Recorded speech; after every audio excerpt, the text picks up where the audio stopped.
മോളെ, ഇത് ഇന്നലെ കണ്ട കഥയല്ലല്ലോ.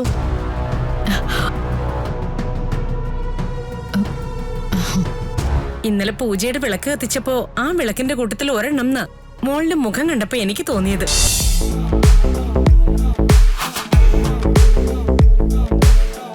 കഥ വീണ്ടും ഒരിക്കൽ കൂടി നവീനോടൊപ്പം കളരിക്കിലേക്ക് പോകുന്നത് എങ്ങനെയാണെന്ന് നിനക്ക് നന്നായിട്ടറിയാം. നിന്റെ ജീവിതത്തിന് വേണ്ടി ഇതിൽ കൂടുതൽ എനിക്കിനി കഷ്ടപ്പെടാൻ പറ്റില്ല മോളെ. നൂൽപ്പാലത്തിൽ കൂടിയാ നമ്മളിപ്പോ നടന്നുകൊണ്ടിരിക്കുന്നത്. പഴയതുപോലെ അല്ല. കളരിക്കല് നീ യഥാർത്ഥത്തിൽ ആരാണെന്ന് തിരിച്ചറിഞ്ഞവരുണ്ട്.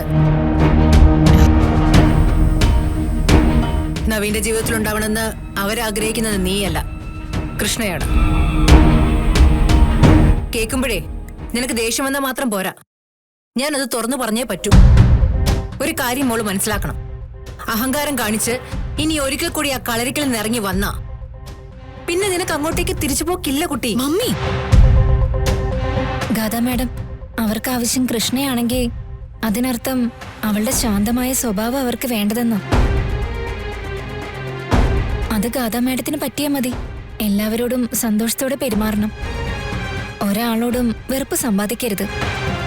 എല്ലാം നിനക്ക് സമ്മതമാണെങ്കിൽ മാത്രം ഇപ്പൊ നവീന്റെ കൂടെ നീ ഇവിടെ നിന്ന് ഇറങ്ങിയാൽ മതി. അല്ലെങ്കിൽ പിന്നെ വെറുതെ ഒരു വേഷം കെട്ടിലൂടെ വേണ്ട. ഇനി കുഴപ്പമൊന്നും ഉണ്ടാവില്ല മമ്മി. ഞാൻ കാരണം മമ്മി സങ്കടപ്പെടുന്നത് ഞാൻ ഒരുപാട് കണ്ടിട്ടുള്ളതല്ലേ.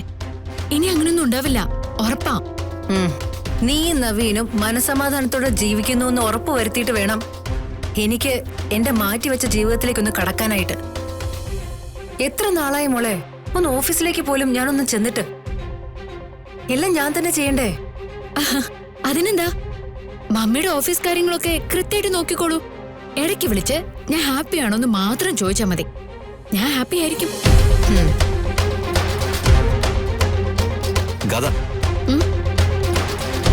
എന്തായത് മമ്മിയോട് യാത്ര ചോദിക്കാന്ന് പറഞ്ഞിട്ട് ഇതിപ്പോ കുറഞ്ഞേരായല്ലോ.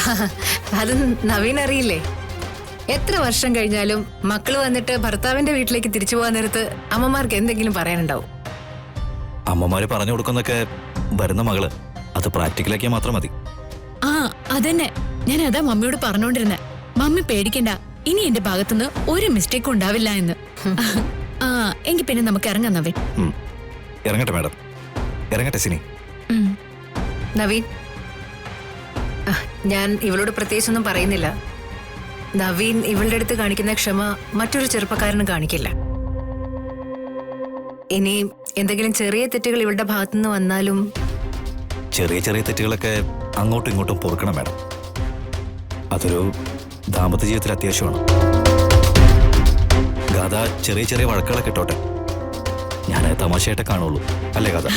യെസ്, അതെ. എന്നാ നമുക്കിറങ്ങാം. ആ മമ്മി, ശരി, ബൈ നവീൻ, വരട്ടെ.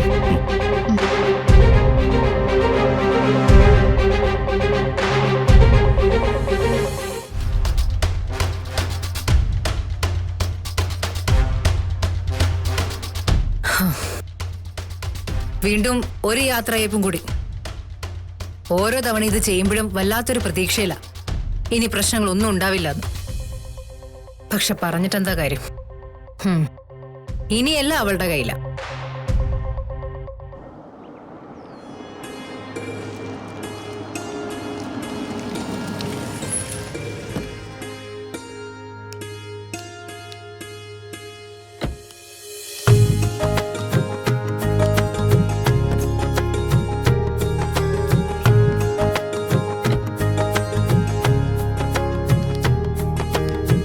ഗാഥ വരൂ.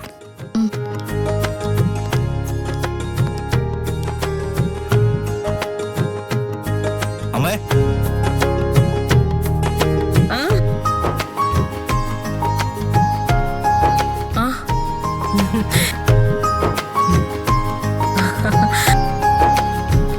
അമ്മേ. മോളെ, മോളെ, ഇത് ഇന്നലെ കണ്ട കഥയല്ലല്ലോ.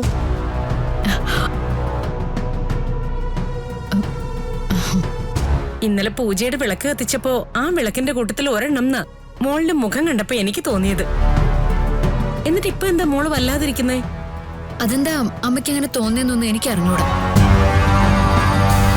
ആ നന്ദേട്ട, ഇന്നലെ ഗാതമോള് വിളക്ക് കത്തിക്കാൻ നിന്നത് നന്ദേട്ടന് ഓർമ്മയില്ലേ? ആ ഗാതമോളും ഈ ഗാതമോളും തമ്മില് എന്തെങ്കിലും വ്യത്യാസം നന്ദേട്ടന് തോന്നുന്നുണ്ടോ? മതി അമ്മ. സത്യം പറഞ്ഞു കഴിഞ്ഞാൽ ഈ സംശയം എനിക്കും തോന്നിയത്. പിന്നെ ഞാൻ ചോദിക്കാറുന്നത് ഗാഥയ്ക്ക് പിണക്കായാലും വിചാരിച്ചിട്ടാ. ഒന്ന് പോയേ നവീൻ, ഞാൻ എന്തിനാ പിണങ്ങുന്നേ? അങ്ങനെ ചെറിയ ചെറിയ കാര്യങ്ങൾക്ക് പിണങ്ങേണ്ട കാര്യമുണ്ടോ? എനിക്ക് ഇതൊക്കെ കേൾക്കുമ്പോഴാ. അമ്മേ, കാര്യം എന്തായാലും പുരോഗതിയുണ്ട്. പഴയതുപോലെ ആയിരുന്നെങ്കിൽ ഇപ്പൊ ഗാഥ പൊട്ടിത്തെറിച്ചാണ്. അങ്ങനെ ഇപ്പൊ പൊട്ടിത്തെറിക്കാനേ ഞാൻ ഉദ്ദേശിക്കുന്നില്ല. ഞാൻ എപ്പോ പൊട്ടിത്തെറിക്കണമെന്ന് ഞാൻ തീരുമാനിച്ചോളാം, കേട്ടോ? വാ മക്കളെ.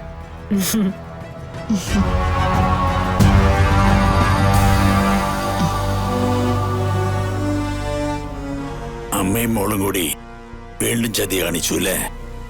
ചതിക്കാനോ? അച്ഛൻ എന്താ ഉദ്ദേശിക്കുന്നേ? എന്റെ മുമ്പിൽ നാടകം കളിക്കണ്ട. പറയാനുള്ളത് നിന്റെ മമ്മിയോട് ഞാൻ പറഞ്ഞോളാം. ഗാഥ, യെസ് നവീൻ, ഇതാ വരുന്നു.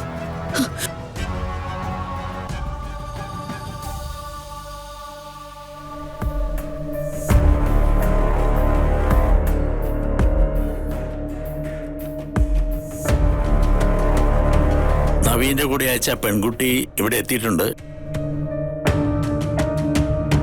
നവീൻ താലികെട്ടിയ പെണ്ണ് അവിടെ ഉണ്ടല്ലോ അല്ലേ? ദൈവം ഏൽപ്പിച്ച ഒളിച്ചുകളിയ കുറെ നാളുകളായിട്ട് ഇവിടെ നടന്നുകൊണ്ടിരിക്കുന്നത്. പക്ഷേ ഇനി ഗാഥയുടെ ഒരു പ്രശ്നം ഉണ്ടാക്കിയാൽ ഒന്നും പഴയതുപോലെ അവസാനിക്കില്ല, ഒന്നും ഈസി ആയിരിക്കില്ല. അത് പറയാനാ ഞാൻ വിളിച്ചേ.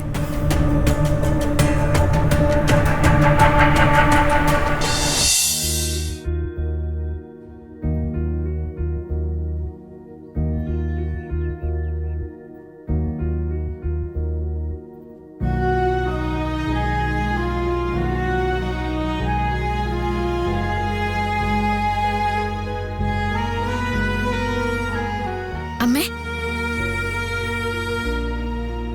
അമ്മേ,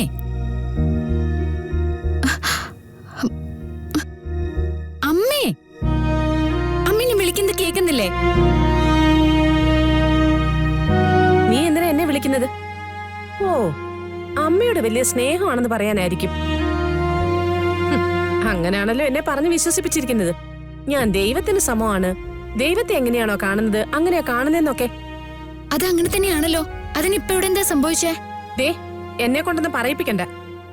എന്റെ വാക്ക് അനുസരിക്കാൻ തയ്യാറല്ലാത്തവരൊന്നും എന്നോട് മിണ്ടണ്ട. ഞാൻ എന്ത് അനുസരണക്കേട് കാണിച്ചു എന്നാ? എന്റെ അനുവാദമില്ലാതെ നീ കളരിക്കലേക്ക് പോയി. എന്നിട്ട് അവിടെ തന്നെ നിൽക്കാൻ ഞാൻ പറഞ്ഞില്ലേ? അതെന്താ നീ അനുസരിക്കാഞ്ഞത്?